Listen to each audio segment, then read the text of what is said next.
man. $6 million. Yeah, you're reconstructed now. You're right here, better, with my stronger, bandages out. Yeah, faster. hopefully. Yeah. This is great. It wasn't, I'm an old school type of guy, so I thought surgery is the fucking mass with the 8 people in the room. And let me tell you something, surgery is a complete different guy. Way easier now, right? And in 10 years, it's not even going to be a guy. It's going to be a fucking computer. Really? A magnet. Slider. Yeah. It's definitely going to be. You could see it already. It's going to be a robot. Listen, you go in there, they tape a thing to your finger. Yeah. A little thing now. That tells them everything. What do you mean? They put a thing on your with all finger. your information? Monitor. Like, don't do left leg, do right leg? Yeah, like no. You put your monitor, it tells them everything. Your blood pressure. If your asshole's fucking got a hemorrhoid, it tells them everything. Then the other side, they got a what is it? The tube that puts the vitamins into your blood. The fucking tube over here. The IV? The IV. Okay. The IV. And the IV basically controls everything also. Blood pressure, flow.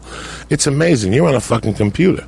Yeah. Okay? Then the doctor came in, a little Korean guy from New Jersey. I love him. Like an hour, some fucking name. And he goes, listen, we're going to put one needle in you. And it's all over after that. Intravenous. We're going to take you in the other room. I'm going to drowsy you up a little bit. I'm going to give you some Jamba Juice. Yeah. And then I'm going to put a tube in your throat. You're not going to feel and it you're going to be in. gone? And you're not going to feel it going out. And you didn't? I didn't feel nothing. I'm coughing today. My throat hurts a little bit. Because it scratched down there? Phlegm. Yeah, it scratched it up a little bit. But it was worth it because the last time I went in, I was 415 pounds. And they put the tube in my fucking nose. You were up to 415? 415. They put the tube in my nose. God. And the fucking thing, it killed that side of, till today. That nose hurts. Really? That nostril. Because it was so now they don't have to do that. They don't have to do that no more. It's they way put wider. a skinny tube down my throat. And I'll tell you, I only remember me laying down. They put a thing under my neck. Yeah. He goes, you comfortable? I go, yeah. He goes, I'm going to give you a little oxygen. Then I'm going to give you some happiness juice. Happiness and juice? The next thing you know, he was waking me up going, hey, we're going to the other room, the pre-op room, whatever the fuck it is. And you're going to sit there. And I went in there. They gave me a few ice cubes for about 20 minutes. They asked me a few questions. They gave me some more stuff for pain. And then they said to me, are you ready to go to the other room? Yeah, I went downstairs. They gave me a sandwich, 2 cups of fucking apple juice, and a graham cracker. And they brought my clothes, and they said, don't let the door hit you in the ass. See you later. Sign here. I was out of there. That was what, 24 hours ago? That was 24 hours ago. I was in at 9:30, and I was walking out the door at 2. I got onto Laurel Canyon. I came back over the valley. We stopped at a candy store to get something to drink. I stopped at the weed store to get a couple grams. And you could walk? Weed. You could get out of the car? I walked out of the car and hobbled into the weed store with crutches. You got a good surgery. Like I told Eddie Bravo, listen, if you cut both legs off and I was coming back from Vietnam War, I'd bobble my way into that thing across the floor like a fucking leper. Stop in at the weed store really quickly. I'll tongue my way across that fucking I'm going to hang myself tomorrow, but today... How are you going to come home from surgery? Dying. Listen, the first time I had neck surgery, at the time I was addicted to blow. I was so addicted to blow that I couldn't do blow for about 30 days before the neck surgery. So the first stop, listen, when I woke up from that neck surgery... Yeah. Oh, the ball? With the fat ball in my neck? I didn't think, yeah. You had a fat ball on your neck? fat ball on my neck, the size of a fucking, of a baseball professional. It looked like that scene from The Running Man where the face came out of his stomach, but like it was halfway coming out of your neck. It was coming out of my neck, and then when they cut it, they thought it was just in my neck. It was all the way deep by my lungs, so they had to stick their hand in my... like an iceberg. In my, oh, yeah, it was horrible. Like one of the things that Titanic hit. Yeah, it's deeper underneath than on top. It's deeper underneath, and it was the size of a baseball. But it was so weird. I'm sitting in recovery that time, and from the minute I opened my eyes, all I thought about was doing a blast to fucking blow. Really? And I talked to him. I was headed out the door with the intravenous in my arm. They sat me down. I gave the guy $50 to go around the side and get my car, the black guy. I asked my wife. Which black guy? When she comes. Like there was an intern. She's attendant? Yes, I'm attendant. I gave him 50 fucking bucks. I said, go get my car. I'm out of here. And I told my wife we had to stop and get a book. And I went in there and got a gram of blow. I'll never forget doing a bump and feeling the blood get out of my fucking neck. Like as I did the bump of blow. So you couldn't do it for 30 days leading up to it, but as soon as you were done. As soon as I was done, I didn't want to eat. I didn't want no lobster. I didn't want my dick sucked. I went straight from the surgery. That time the surgery was at 6 a.m. And it took me into, I got out of there like at 1. Yeah. At 1 o'clock, I went and got fucking high as a kite. I did 2 bumps direct from fucking Club Babalu. You just got quick recovery. Oh, I went home, but here's the beauty of it. As I was doing the lines, when my heart would beat, the stitches would open in my neck. So little blood was coming out. So here I am, high on coke, fainting at the same time. I went home, I ate like 15 Vicodins. I was congested. Just to even out. Just to balance. It's like these Vicodins they give you now. They don't work unless you add coke to it in the whole blend. They give you a couple of Vicodins. That don't do nothing. That's like taking 2 fucking leaves for me. Yeah. You need the Vicodins to kick in. You need a couple of Vinos. They hit them off each other? Gram a blow. Yeah, to get the whole patois going. You know what I'm saying? But those days are long gone. I got shit to do. What's up, Ari Shaffir? Nothing. Great to see you. I haven't seen you in a few weeks, man. Oh, yeah, really? Yeah, Wow. I haven't seen you in a few weeks since Yeah, I've been gone a couple times. New Year's. You've been gone. I've been gone. We went to Chicago and Vegas. You were in Minneapolis. Yeah. You were in Phoenix with Ralphie May. Oh, yeah, you got to go to the Phoenix room. I'll send him an email today. Who? Not Phoenix room, sorry. Minneapolis. Yeah. Don't forget House of about Comedy, yeah. Because I want to get into the one in Jersey City. That's the most important. You would do great in those. So I'm right from down there, so we would rock the fucking house. But besides that, it's great to see you. Thank you for coming. You didn't have the Filipino girl this time? That's Which what I'm one? remembering. the Filipino In girl. Recovery? Yeah. They were all Filipinos, but these were controlled. There were some hot ones in the first level. Before I went into surgery, there was about 3 young ones that were hot. Then when I came out, there was some Filipinos. The one I had yesterday was the one shoots you full of coke. Oh yeah, little fucking dude. That guy comes out of the box. It was a great surgery, and I'm happy I did it. You know, I was a little apprehensive. On the way down there, I had this pound of air on my heart. It's the weirdest thing to describe. This time? Yeah, like anxiety. Oh, really? It was a pound of fucking air that was on my heart. I was scared, but then I started thinking, I go, you know what? What human being is it? No human being at all get scared. likes being in the fucking hospital. I don't care who you are. I don't like nobody wants to go to the hospital. Nobody ever says to you, you know what I'm doing tomorrow night? I'm going to hit myself in the head with a fucking bucket and go to the hospital for 2 days. You had a surgery. You have no idea how long it's going to be. No fucking idea. And there's always that fear, like, they're going to cut my leg off while I'm out. It's going to go so bad. Please. Every time I give blood, I think about everybody I fucked in the ass. I think about every twat I ate. Every time I did blow with a $1 bill that wasn't mine. Yeah. You know, you think of everything. I just got tested today. Yeah, you forget about everything until you get a blood test. Somebody mentioned this. Morrissey said this last night. You get your cavities checked, no big deal. You get your STD checked, your blood checked, and you're like, fuck. Oh my God. This might be so bad. So you think of all the ass you ate behind the comedy store. Every time some fat black chick sucked your dick on the road, you think of everything, Ari. You know what I'm saying? It's not fucking kosher pussy. You're a Jew. You got to watch it. You stick your dick in. Anyway. So let's talk about movies. Is that what we're going to talk about? Let's fucking do it. Well, we're going to talk about just the evolutions, like what you need to get you going. Like, you got me into some old shit that I was never into. Like what? Well, music, of course. No, Ozzy, but like Outlaw Josie Wales. You know, I always. Oh wow, she just sticks a paw out. She's trying to get out that bad. Yeah. Well, my wife is home. Wow. So she'll control her. You know what I'm saying? Anything left in that can, baby? Thank you. I'm dying of fucking thirst here. I think it's time for the apple cider. This cat's waiting for you. Yeah. Well, I'm going to pause this. Which was good. And you're not either, Terry? No, we're not starting back. Oh, wow. Good for you. I was going to talk to you about a different thing. Like, what I really want to talk to you about was how I got into the movies. The other day, and I'm not trying to brag to you nothing. Because you've done a bunch. Yeah, a lot of people sit there and they go, you know, Joey, I looked at your IMDb. Yeah. Jesus Christ. Yeah. Really? And I go, let me look at it. You know, and then I looked at my IMDb and I was like, Ari, and you know, I tell you guys the truth. It's like that song, The Grateful. What is that? What? Same as it ever was. Same as it ever was. Yourself, Who is that? It's like a one-hit wonder, right? Oh, really? Oh. You may find yourself in a big house, and you might ask yourself, "How did I get here?" When the train's going by. Yeah. That's what it was that afternoon. Like I was like, my God. I go all the way back to '98, and they put everything on there, even if it's a stupid film. I got 100 pieces of shit on IMDb.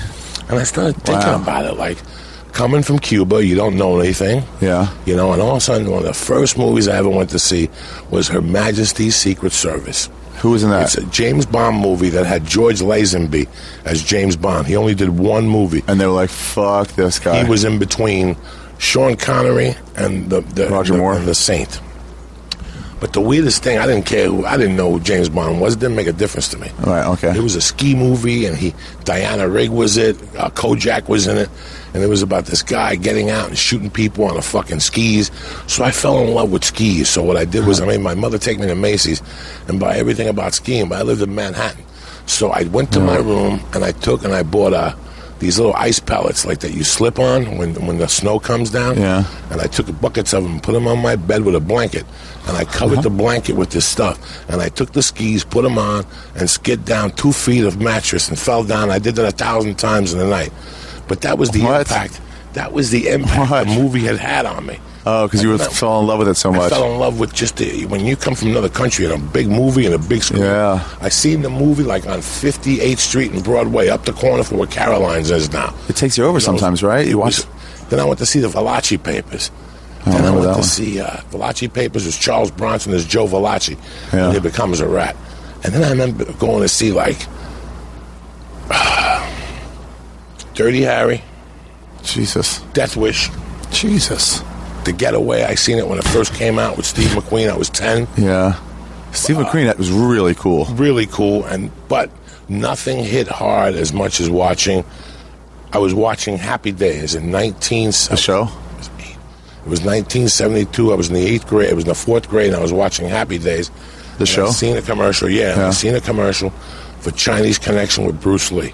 The second one, when he avenges his teacher. Oh, yeah. I'm on the way home from Catholic school telling my stepdad, listen. That's where he goes and kicks everybody's ass? Everybody's ass. One at a time? Goes, I'll challenge you all. Everybody. And I remember telling my stepdad, listen, I don't want to do nothing this week. I just want to go see Bruce Lee. But by that time, I was so enthralled with film. Yeah. You know, I was so enthralled with film that it was just amazing. If a movie came out, I went to see it. My life was based on films. And I didn't go see dumbass films. I knew what I liked. Yeah. I went to see The Exorcist. I went to see The Godfather Wow. at the age of 10. I went to see, The Who. Why did we turn out so different? Yeah. I saw E.T. and fucking American Tail. I never went to see E.T. I mean, I don't like movies, nothing. I like realism. Wow. You know, I tell people, if I could have not watched The Exorcist again at that age, I wouldn't have watched it. It was too thought-provoking. Those steps were in D.C. That steps the priest falls down. We used to always pass them. That's all D.C. and shit. In Georgetown. Then I come out here. I Yeah. have this drill in my ass. I go to prison. You have this what in your ass? I have this thing. I go to prison, and people say to me, I should be a stand-up comic. Jesus, Joey, you should be a stand-up comic. And you know, with stand-up comedy, you think of Richard Pryor and Gene Wilder. Yeah. You think of, The Honeymooners, whatever. You think of all these things, and at first you're like, you know what? I just want to do a stand-up comedy. I don't want to think about movies or anything. And the whole time I was like, you know what? Who the fuck am I kidding? My mother died when I was 15. I'm a fucking convict. I'm hooked on cocaine. They'll never put me in a fucking movie. Yeah, you think like that, right? Because it's like, you can't, that's not something you can do. I'm never going to think like that. Yeah. Then in 83, I worked in a video store. My passion for movies was, I work at a video store and watch as many movies as I can. Like Tarantino. Like Tarantino. Just work and learn and watch everything. Movies. I watched everything.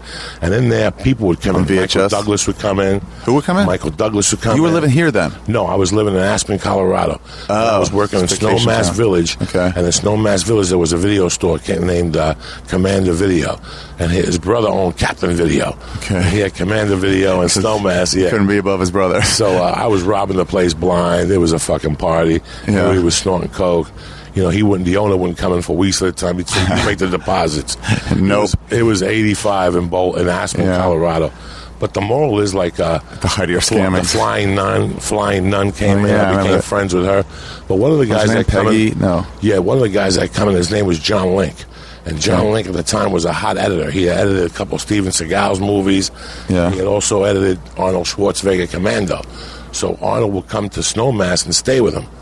So I would always say, Mr. Link, what do I need to do to get in movies? Move to L.A., start as a cameraman, whatever, you know. And I always thought that was such a huge height, Ari. Yeah. That's what I'm trying to say to you and the people at home, that, you know, I had it as such a huge accomplishment, and I knew my past, and I knew where I came from, and I'm like, I'm a piece of shit. There's no way. They'll do a background check, and that's the end of that you shit. think of them as like larger than life. But even with the background check, it wasn't a background check. I didn't think my character was up to it. You know, these people are saints. They get put on this pedestal because they're not really like that. And then I read about Tim Allen going to Blow and telling Disney that he went to Blow, and then it still wasn't in sight.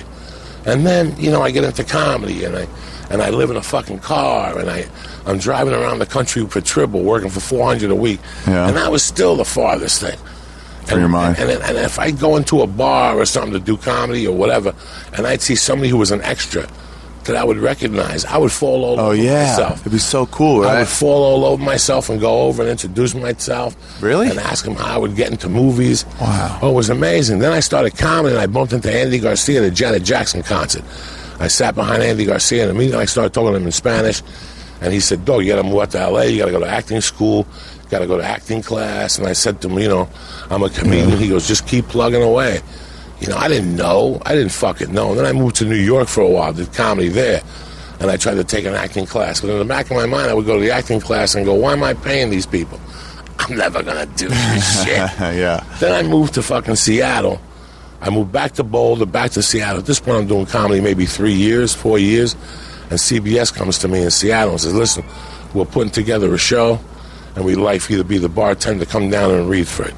They flew me down, I read for it, I flew back, and they go, we'll give you this amount of money to move, blah, blah, blah. Really?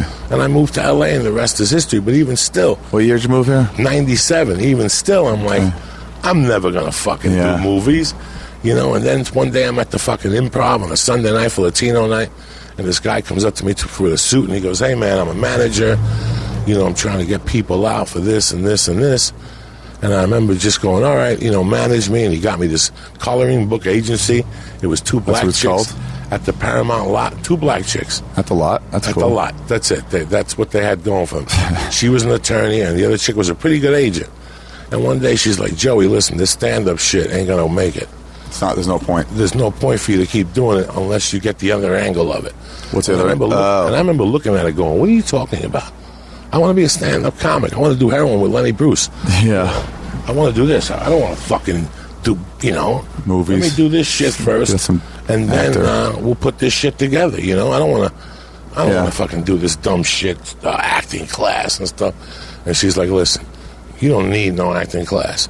I seen you walking around talking to people after the comedy show last week. Yeah, you're pretty charismatic. You're pretty charismatic. You don't need this shit. And I'm like, you're crazy.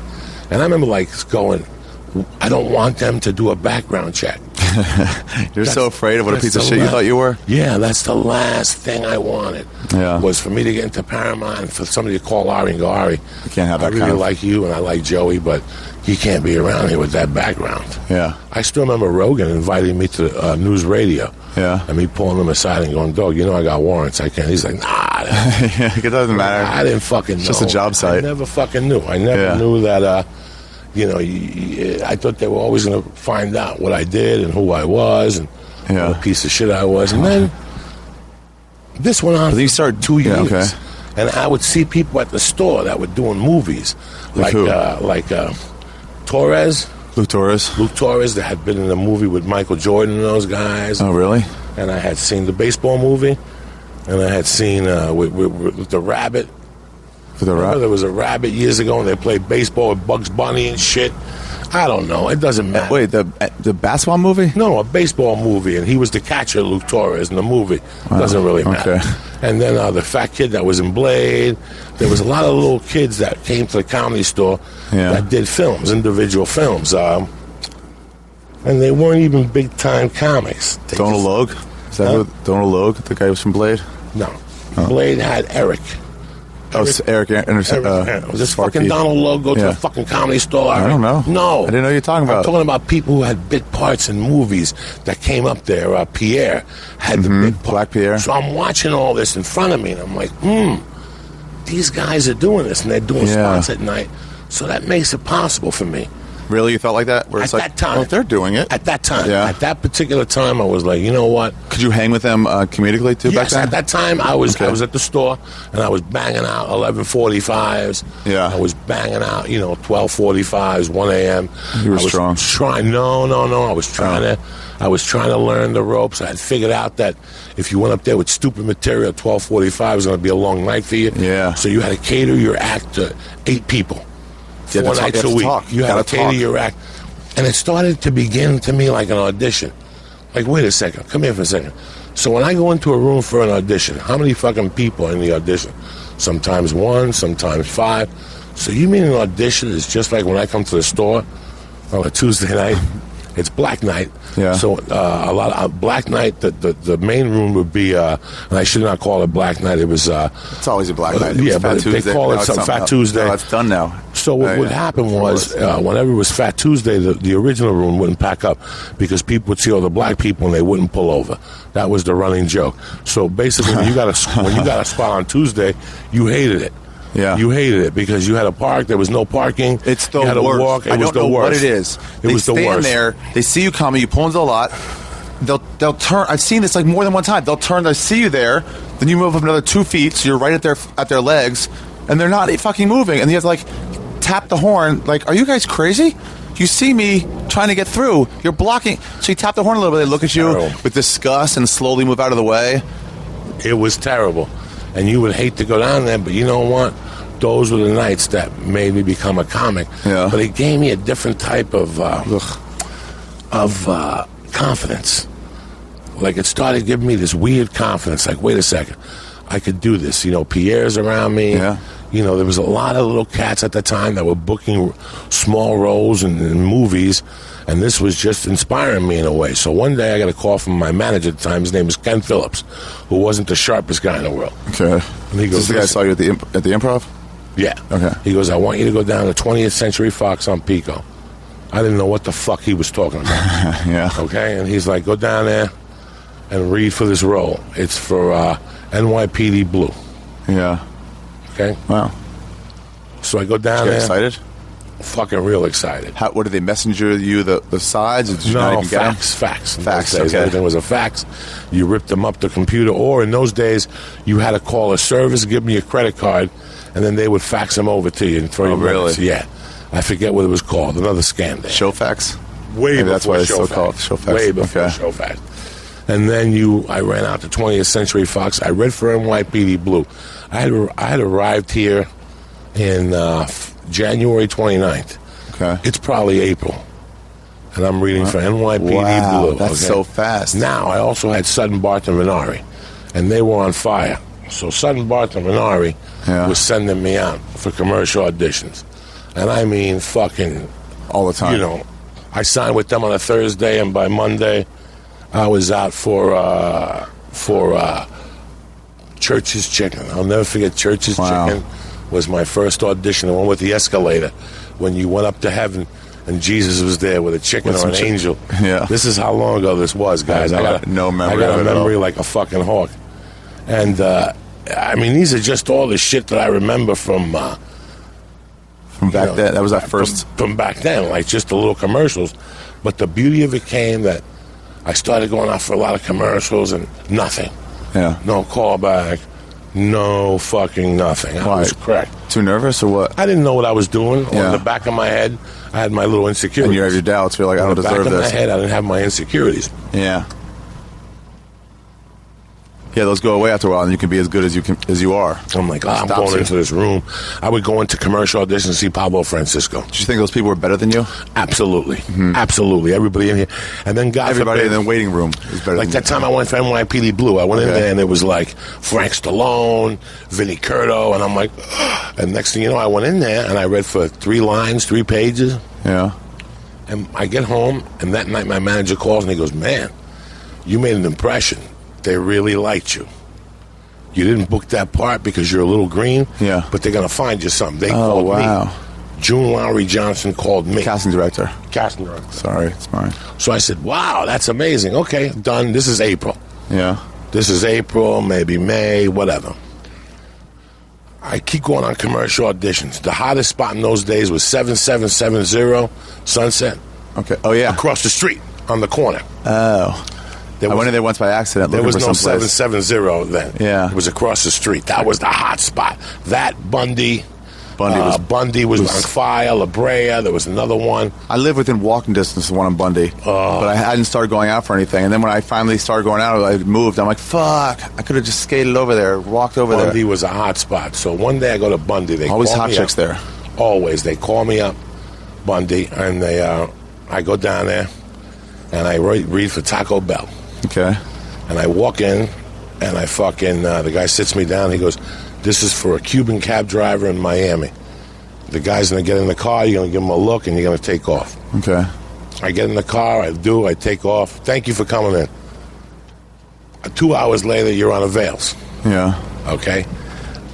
Boom. Wow. Better yet, 2 hours later. you booked it. Yeah, it goes fast like that, Booked, right? because this is 4th of July weekend. So they want to make sure So you weren't there going was anywhere. no drama. There was no drama. In fact, it was a Sunday, Monday, Tuesday shoot. Oh, wow. Okay, yeah. They didn't want no fucking around. This was Taco Bell, the first one with the dog. They were going to do 3 different ones. You They okay did a with Taco fat Bell? guy. They did a fat guy opening up a refrigerator in the middle of the night. They did like this exotic dance one, and they did this one. The first one was also the kid that was in Varsity Blues. That was a fat kid that he was managed by Jamie Masada. And something happened between me and Jamie. He did Varsity Blues, and he went bye-bye. He did the surgery. Oh, he lost all the weight, and that was the end of his career. Yeah. He did the one Just Taco like Bell, Eric. and it was me and Buzz Baymundo, who was a comic from the Comedy Store. Wasn't the funniest guy in the world, but his wife was an agent at Acme at the time. And we booked the Taco Bell commercial. Yeah. I get to the Taco Bell commercial on Sunday morning, bright and early, and they go to me, Joey, can we talk to you on the side? What? The company has scrapped the commercial. Oh. But stay here for 3 days. We're going to pay you overtime, the whole thing. Huh. Sit, eat, enjoy. The guy comes over. Where was it? This was on Venice, on, whatever, the big street. They were going to put you up there for 4 days? 3 No, days? stay here for 3 days and drive home. What's the name of it? Abbott Kenny. Abbott Kenny, right there is a basketball court. Come on over, blah, blah, blah. The first day I go there and I'm sitting there, and I know I'm not going to shoot the commercial, but I'm eating. This was when craft services were craft services, by the way. Okay. This was packed down there. They had pizza, they had bagels. I'm smoking dope. Everybody's getting high down there. It's Venice. The second day for lunch, the director is eating lunch close to me, and he's listening to me. And at the end of lunch, he goes, They're directing the other... He's directing this commercial. It doesn't really matter. The director of the spot. Yeah. And he listens to me, and he walks over, and he goes, Dog, I got to get you in this commercial. Really? He goes, I heard what you were saying. I got to get you in this commercial. He goes, sit still. I'll do something for you. Now, me and Buzz were the principals. Okay, in the commercial. On the commercial that wasn't getting shot. Buzz was getting shot. I Okay. wasn't. Oh. But he made me stay. Okay? Third day comes Which is along. nice. At least you get the shoot day. Right. Third day comes along. At the time, there was a kid that was a comedian, a Spanish kid, that was a tennis instructor. Yeah. But part of his other gig was he was an extra for commercials, a SAG extra. He made great money. Union Doing guy. that. And he's on the shoot with us. I forget what his name was. And the director calls me over and he goes, he's going to shine my shoes while I'm reading the paper. So the next thing you know, we do the shot. Boom, everybody goes home. 30 days later, I get a call from Sutton, Bartham, and Ari, and they go, you got your money here and your first holds. Okay. Okay? You got all your holdings. You want us to send it to you? Yeah, send it over. I don't know nothing about nothing, Ari. I don't know what a holding deal is. I don't know Did what he shoot you? Yeah, he shot me in the commercial, made it. Okay. Right? He shot me in the commercial. The principal, the guy Buzz, calls me 10 minutes later and says, hey, did you get your check? Because in those days, if you shot a commercial, they'd send you a check at home as a goodbye. Like you didn't make the cut. Yeah. So he goes, did you get your check? And I'm like, yeah. And he goes, yeah, I got cut, man. What a shame. So he was a principal that didn't make it, and I was a guy that's commercial got cut, and I became the You principal. made it for the other one. And then, man, here's where it gets kinky. What? The kid who was my shoe shiner, Yeah. since you have contact with me, that makes you a principal. Oh, yeah. So he became a principal all from this fucking faux Wow. pas, and the kid got cut. So it was fucking lucky, Ari, is what I'm trying to say to you. Yeah. How lucky was I?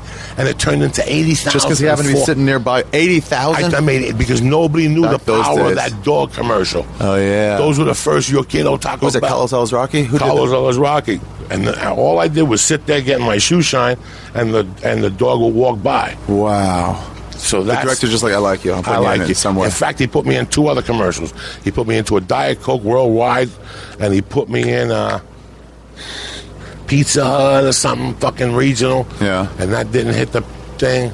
No, Pennzoil, Mafia. Okay. When the Sopranos became big, he just gave me a commercial once with the guy that was selling drugs in Goodfellas, another guy where he put a guy in a trunk and closed the trunk. Yeah. Pennzoil, and it was everything, but they never used the commercial. He put me Kishka, something, Kinka, that was his name. Usher, Kinka, Usher, House of Kinka. Usher. Yeah. Tinker Usher, that was his name. Usher He was a Tinker. director? Yeah, he I was heard a his name a producer. lot. Yeah. He's still around. That Okay. was the first guy. So, in that realm, I did that once when it was like a Jewish family reunion for Tide. It never ran because the fucking uprising started. Goddamn Arafat ruined my commercial. But when I was talking to the extras, they all have their back to the camera. And then I was like, well, I don't, so I'll just talk to them, so they can see my face. And they're like, Ari, you can't even talk to them. You just have to let it sit there alone. I felt bad. I was like, we're all holding hors d'oeuvres. We should be talking to each other. it's just weird. Once I booked the commercial, Yeah. And then you just start thinking, for 30 days, I was walking on eggshells. Like, I was thinking about when the world was going to end. why? Because I booked the commercial. Too good, you mean? This cannot go on. Now they're going to find out. Now they're going to find out that I'm a You're a junkie. piece They're of going to shit. find out that I'm a piece of shit. Not only that, I'm going to get arrested, and they're going to drop a bomb on my head. Yeah. This was the thought I had. I had this thought for the longest time. And then, boom, I get a call one day from Ken Phillips, and he goes, Joey, you got to stop what you're doing. Go get your sides. NYPD wants to see you by From that 5:30. first?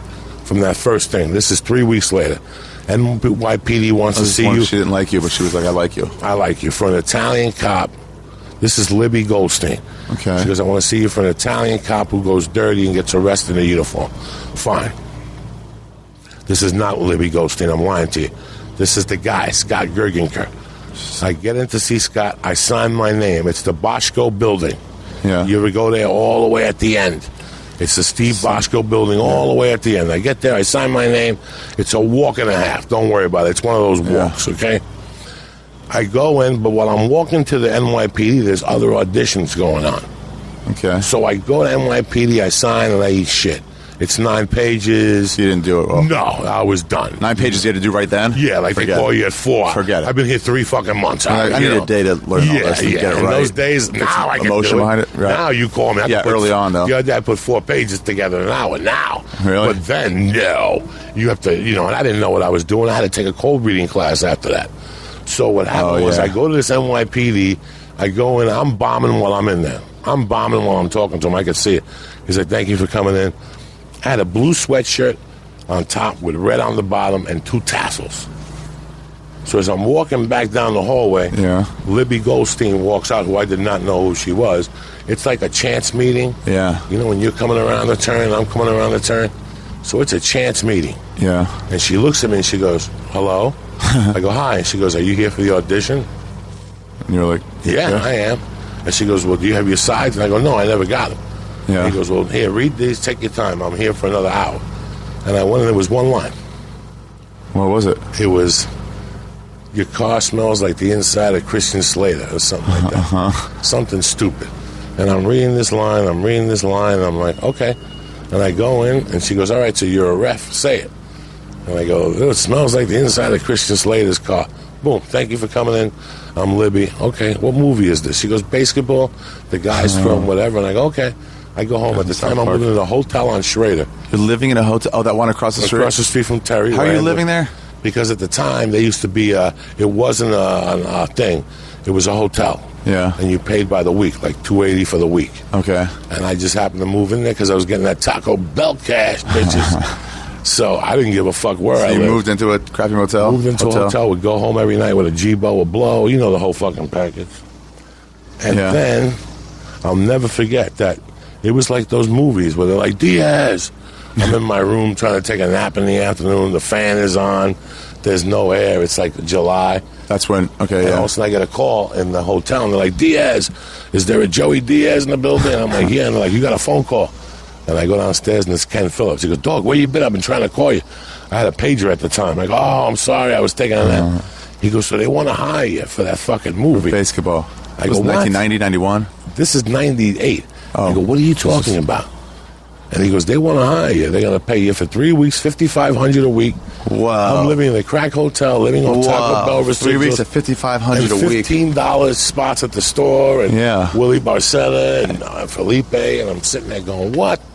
And then they call back and I go, but you got to join SAG. You're SAG eligible because when you book the Taco Bell commercial, You made SAG I eligible. didn't spend a dime on SAG. I never even thought about Yeah. the $12.50. So I had to plead like insanity, like I don't have the dough. The production company paid for the fucking in those Whoa. days. So the production company paid for my SAG, and I got to shoot the first movie ever. And then it gets kinkier and kinkier. Like I shoot the movie, I eat shit when I'm shooting it. I don't know what I'm doing. They're like, cut. I never was on a film set before. Yeah. I was never on a movie set before. They're like, read your lines. They're saying all these lines to me, and I'm like, so finally I had to take wait, what's happening? Yeah, I had to take one of the Zuckers and go, dog, I've never done this before. And they started laughing. Come on. You were great in the audition. What's going on with you? And I go, I don't ever done this before. And they're like, do what you did in the audition. And I did it. So 2 months later, I'm in a fucking laundromat on Sunset next to the Green Tea across from Ralph's, Rock and Roll Ralph's. And I get a call again there. And I call back to payphone. They're like, how do you want your name spelled on the credits? And I'm like, what credits? And they're like, you made the movie. And I'm like, what? At that point, I bombed. How could I? Yeah, at that point, I had just made a mental note to take the money and run, and I was a member of SAG now, and they did me a favor. I had no intentions of it being, and I remember that I didn't go to the premiere. I was in Florida, and I went to the movie in Florida. You paid for a ticket? I paid for a ticket, and I remember sitting in the back, didn't tell nobody, didn't say anything. I was too embarrassed. Yeah. But I remember sitting in the back and watching the film, and all of a sudden when my scene came on, I was just overtaken with emotion. Like it was... What, did you get happy? It was, well, let's say it was 10 years ago. I was probably 35, and that had probably been the first time I had done something good in about 18 years. I mean, do you know what I'm saying? I mean, it was really weird. Like, I had stopped doing blow in 95 for 2 or 3 years, and I got locked up, and I had done a couple things, but that was the first time that I had done an accomplishment since high school. Yeah. Like, since 1982, that was the first time that I'd done anything in a positive. Like, yeah, I'd gone to college and taken classes, and, I had cleaned up all that little past stuff, but it made me feel different. It made me feel, and it was something that How did it make you feel? Accomplished? No, because I still had a lot of work to do. It just made me feel like I had buried a certain part of my life. And it's really weird because every time I book something after that, I overcame that little... It didn't make me feel better or be above people that I was booking movies. That doesn't make you a better person. It was making me a better person for me. Like, I never thought I was good enough to do it. Right. And here I am, standing in a room with... Being good enough. The guy from Spider-Man 2. Yeah. Here I am standing in a room with guys that... Because, when you first start booking movies, you book movie with secondary actors. Oh, he was the guy that was the neighbor in Hee-Haw 8 years ago. And you're excited about it. Yeah. Like, finally, your production values move up. And I remember doing, there wasn't even $100 a day movies. It was free movies. Free movies. Up here in fucking the valley. It's independent. With people who, this guy...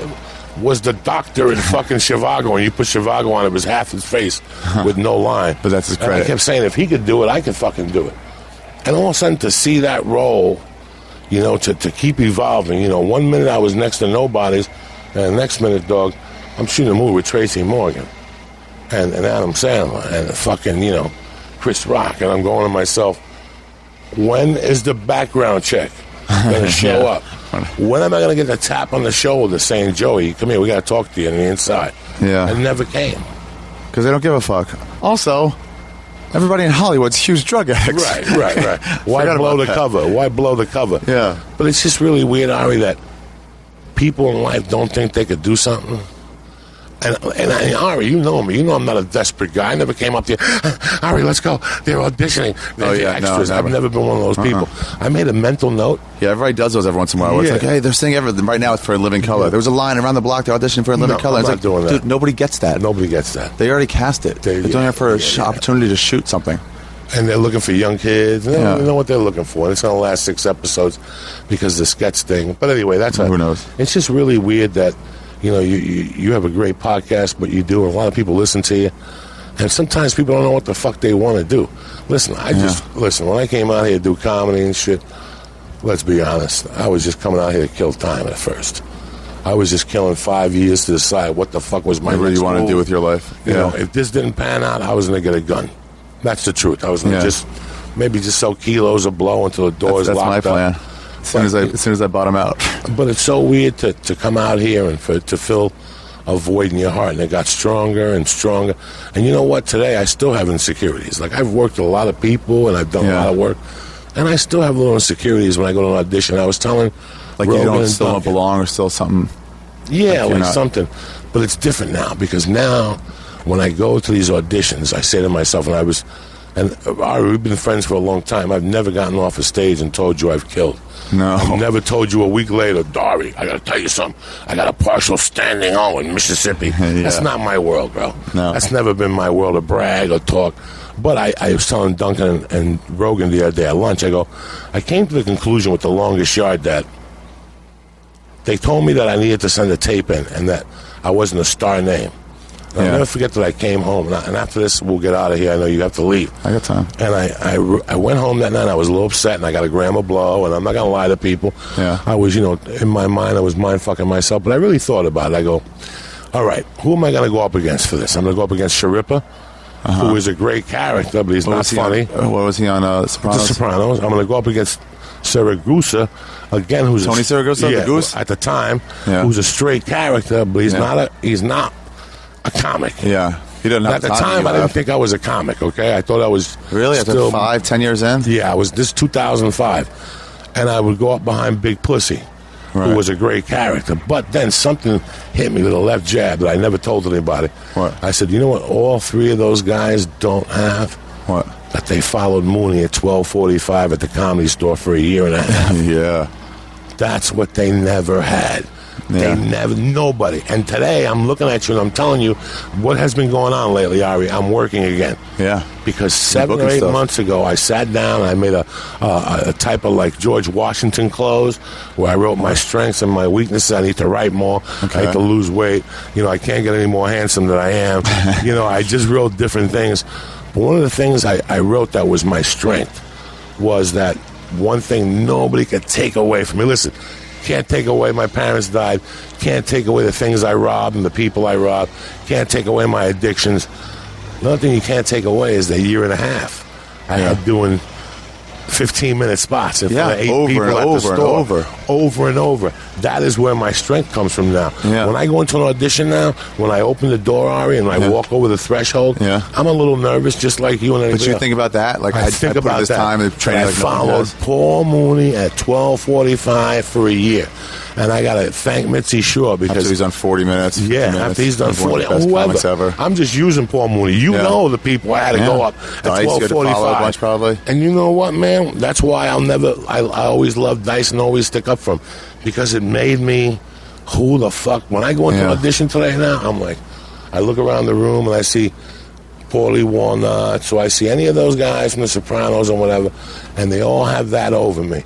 But the one thing they'll never have is my marine how to time. make fucking 8 people laugh and they're not in the mood to even look at you. Marine time. Yeah. There's bodyguard schools. Yeah. There's people who go to bodyguard schools, and there's people who get a job with a gun and go, let's go, Ari, I'm going to work for you for $200 a week. Nobody's going to fuck with you. And I'm going to shoot people, and they know what a gunshot sounds like, and they know how to react if you get stabbed. Yeah. And when you come to me for a job, and you say to me, well, I came up Phi Beta Kappa at the bodyguard school, but then I got a motherfucker who walks in with a missing eye, and a limp, and he's like, to the head. That's the guy I got to give it to. Yeah. And that's how I feel now. For the first time in my 15 years in L.A., you're not going to take a role from me anymore. When I walk in for a role now, you feel like it's yours now. It's mine. I don't care if you have Caesar Gracer training.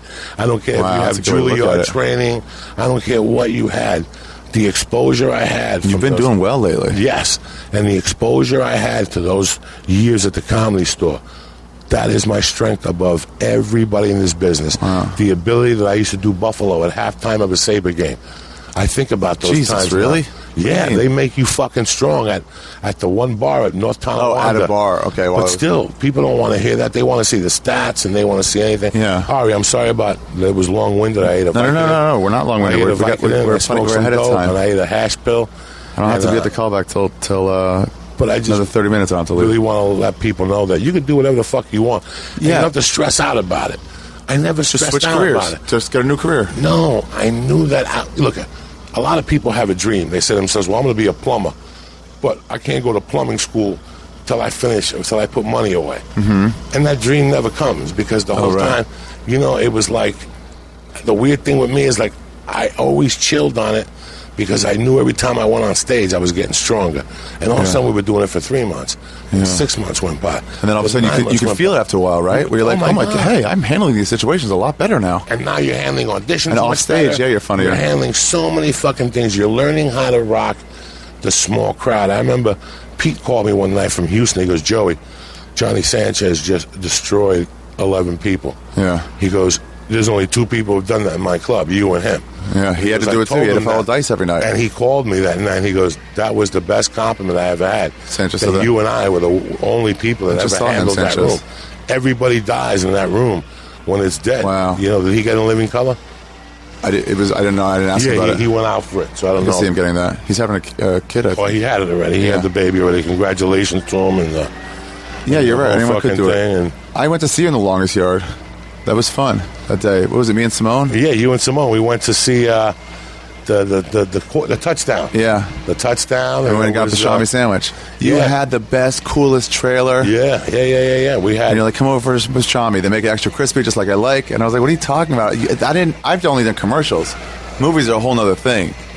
When you're a star of a movie like that, it's and to sit even with that movie. I mean, they were like, hello, Mr. Diaz. Yeah, I was waiting to get hit by a car. I was waiting for. Sure. You had your own trailer. You just watched. What did you watch? The Honeymooners. Sleepers. I used to bring DVDs every day. Good. You know, there was always an ounce or 2 of weed on the fucking set. They had everything. I had a person that you could call. It went around. Like, you get it. You could call a person on the set and say, "Listen, I need a pastrami sandwich with lettuce, tomato, onions, and sauerkraut. 10 minutes. Let me get 3 cans of Coke. Let me get a 6-pack of beer." And they would bring it to you. They were like, okay. Yeah. Their job is just to keep you happy. That was their Somebody asked me that in Minneapolis. They're like, if you need anything, I'm like, are you talking about pot? Yeah, I'd love an eighth. And the guy was like, well, I never know what to ask people, like whether or not I should get. I'm like, just if anyone's from California, just go ahead and ask them. Do you need anything while you're here? But be specific. What you can get, and they'll either take you up on. They're not going to get offended. No comic will get offended. No. You just say no thanks. If he does, then he's not fucking real. Yeah. But yeah, I went to see you when we just lounged on that trailer for a while. Then we went to get a pastrami sandwich. And then we went down and watched that touchdown. Was that on USC campus? No, where was that? No, that was on. That was a college in Torrance or something. Okay. Torrance College. And then a football field. It wasn't a high school. Yeah, it was a Torrance College or something. Okay. It was a great experience, but it really. Yeah, they had. Man, I flipped after it. What do you mean? I flipped. I had the same Freddie Lockhart thing. I'm happy Freddie came clean a couple weeks ago. Oh yeah, you got into it then. I got into the powder, and I thought the phone was going to ring, and it never didn't. Yeah. You know, and I remember Freddie telling the story, and it was very interesting because it was like listening to my whole experience. Because the agents kept telling me, hey, man, after this movie, you're going to blow up. Yeah. You're going to blow up. The word's out already. The word wasn't out. Yeah. I was walking up to pilots with attitude. And they're like, fucking get the fuck out of here with your... Yeah, I remember one night I went for this character that was kind of crazy. And I talked myself into snorting blow all night and walking into the audition a little whacked up on the tail end. I remember her looking at herself me. saying, like, this is how the character should be? Yeah, the character should be. And I remember walking in there and her going, are you fucking retarded? Get out of here. Like, I didn't shave. Oh, really? I didn't do nothing. She's like, get the fuck out of here. You know, and you wait for the phone to ring, and the phone don't ring, and I kept doing powder, and it was all the smoke. Yeah. They blew up people's asses. Then I realized what happens to people on sitcoms. What? When people on a sitcom, they giggle. They have this fake confidence on the sets. Whenever you do a sitcom, everything you say while you're rehearsing, people laugh. You can't be that funny 12 times. If I tell you the same fucking joke 12 times... But everyone laughs because they're supposed to? Yeah, if you're doing a sitcom. Yeah. So these same people, these same kids, move on from there thinking that they're really funny people. And they don't know that the sitcom people who work on sitcoms are just laughing to up fake confidence. Yeah. It's very fake nice, laughing, which is nice, but you know when it's fake and you know when it's real. I asked Tom Shadyac that.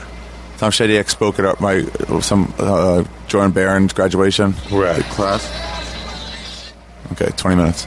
What was I going to say? Oh, so he spoke. And I asked him a question like, how do you do a scene like a second time? He directed like Liar Liar and a bunch of Eddie Murphy movies, a bunch of Jim Carrey movies. But it was like, how do you do it like a second time? He's like, what do you mean? It was like the second time you do a funny line, everyone who's there, they've already seen it. You're doing it the exact same way. They've already seen it. Like, how do you make... And he goes, oh, are you a comedian? And I was like, yeah. He goes, okay, yeah, you just got to grow up. You just got to fucking do it. Yeah, it's true. Yeah. It sucks, but it's true. I got to stop because this Vicodin... It's killing you? Oh, I ate a Vicodin and a fucking hash pill. Yeah. So right now it's like mixing worlds. Those pills are good, right? I'm going to get one. Where is it? Where are they at? Divine Wellness, right up the corner from the Ha Ha Cafe on the right-hand side before Crown, and get yourself a cheeseburger at Crown and some fries. Delicious. Okay. Hey, I got a sponsor for an episode. You do? Can I mention it? Yeah. You know that Horn Blasters guy? Yeah. Who's Horn Blasters? They make those like the train horn for your car horn. Yeah. So it just crushes. It just goes like. Yeah. He's sponsoring me now. Yeah, they're selling kits and stuff. We'll give him a shout out. What's his name? Hornblasters.com. His name is Matthew Heller. Matthew Heller. Congratulations. You're here on the Septic Tank with Ari Shaffir and Joey Diaz. What's the webpage? Hornblasters.com. Go to hornblasters.com. Yeah, they have like kits to put on Have your you car. gone to it, Ari? Have you checked it out and all this shit? I've seen it hooked up. Okay, so you got to go to Fuck with people, you scare hornblasters.com. You want to scare the fuck out of people. Tell them the Septic Tank sent you there and get 10% off. All right? You got to sell it, Ari. What the fuck? I got to teach you how to do this shit. Teach you how to do everything.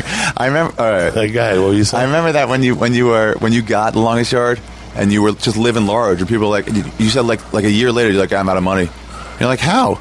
And it was like, dude, when I don't have money, I do less blow. When I have money, I do more blow. Who are you going to rock with? You know what I'm saying? You're not putting any away. You're never getting a bank account. I did get an ATM card with that movie. Oh, very nice. Which I still have. I've never lost it. But you kept your pager, didn't you? I kept my pager for about... No. I had a phone before. You had a phone then? Okay. I kept my pager until my pager company went out of business. Which was J&J Beepers? Was that it? I don't know. Something at Fox Hills Mall. It was like $250 a month. I had my pager till I'd shot Spider-Man 2. And then you're like, okay, people have to reach me. I've been with Sprint since August or July of 2003. Okay. I'm a loyal customer with Sprint.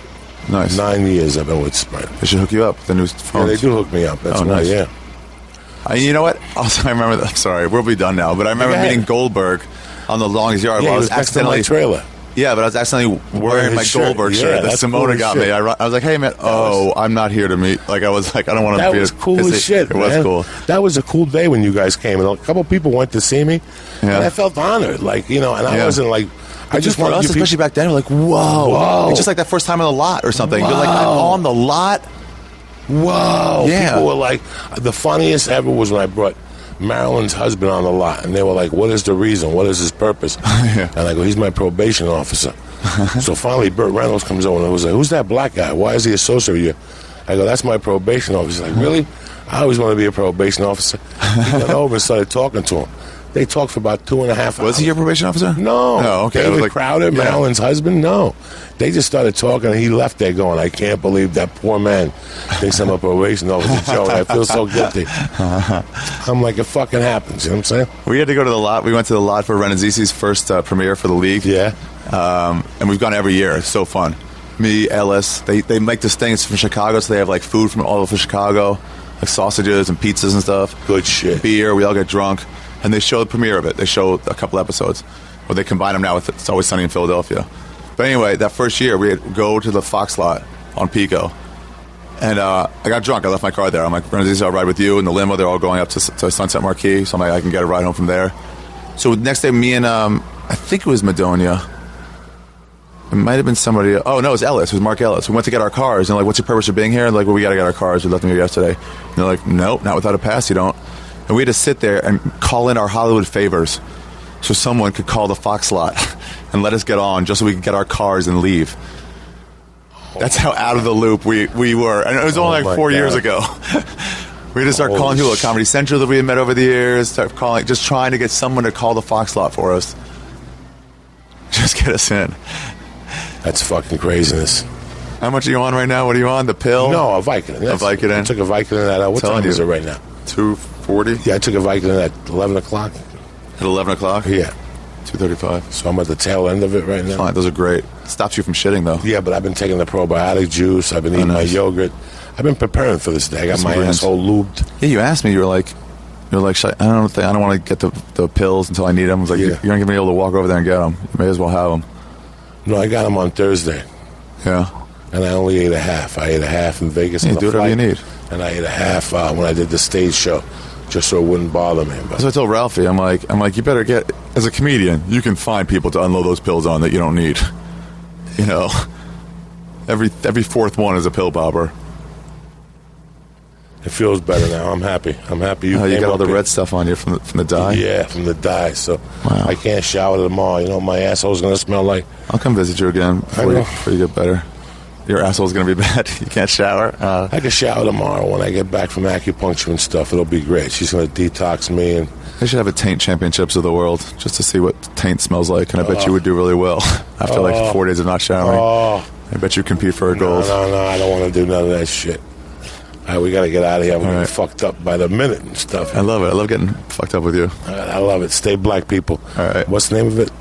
This? Skeptic Tank? The Skeptic Tank. Yeah, That's how fucking high I am. Don't forget to listen to me on Beauty and the Beast. Yeah. Also, MMA Spanglish. Also, I have a CD. You're on MMA Spanglish? Payloads.com. What is it? MMA Spanglish with George Elias. No, but the other one's also have a CD called It's Either You or the Priest on Payloads.com. Payloadz.com. Go over there, $5. $5 For your CD? That's great. When are you going to put it on iTunes? Soon. What's with the fucking questions? You can invite more people Just there. go to Payloads.com and get your fucking CD. I'll get it. Stay black. People like it? People love it. Great. It's good. If not, I wouldn't let it loose. It's good. I'm cool. Thank God I did something good for once. I love you, cocksuckers. All right, bye. And you may ask yourself, how do I work this? And you may ask yourself, where is that large automobile? And you may tell yourself, this is not my beautiful house. And you may tell yourself... All right, that's it. That's the episode. Yeah, it was fun, right? A little false ending there, like I always do. And then I went back for a little more, and we pretty much rounded out the hour.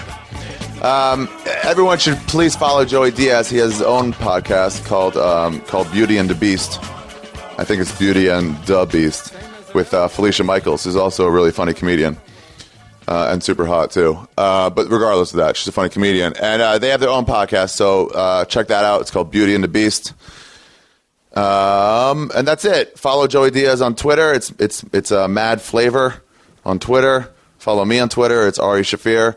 Again, please go to my Storyteller show, February 28th. Buy tickets. It's $5 for Maryland Rice Cub, Bobby Lee, Moshe Kasher, one other person. It's a great show. Just please fucking go. They're awesome. I hate asking people to go to shows, but please just fucking go.